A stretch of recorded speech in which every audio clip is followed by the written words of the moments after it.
In his 4+ years as man in charge, this was the first real decision Benjarvik had to make. They made the long walk from his quarters to the central control room. Benjarvik placed his hand on the designed spot and began punching in his security code. He then initiated the self-destruction of bunker number 2. In 30 minutes, Panzer would once again be rocked by a blast made by man. Six listened to Kayana. Let them refuel the ship, load it with supplies, and fly away from this dying planet. When they reached Earth, they would be his people to lead. He could be the one in charge. Or she could blow the ship up right now. Six agreed to her terms. What choice did he really have? Six stepped out of the shadows and into the light. Kayana handed to Nova her knocker and walked towards Six. Six met her halfway.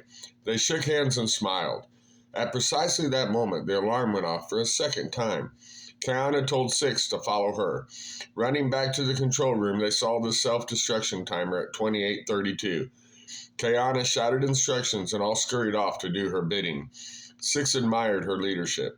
Kayana hurried to her quarters. She grabbed her last knocker, the blood fusion machine, and some clothes. She paused and looked at a photograph of her parents. She left it behind. In 10 minutes, Benjarvik thought, we will be rid forever the monster they should have killed a long time ago. He watched the clock. It seemed so slow.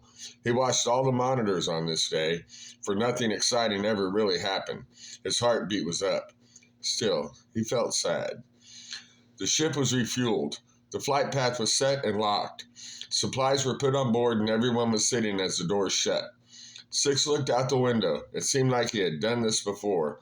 Surprisingly, he saw Bonnie waiting on the loading dock, waving as the ship slowly moved forward. Stop, Six shouted, stop!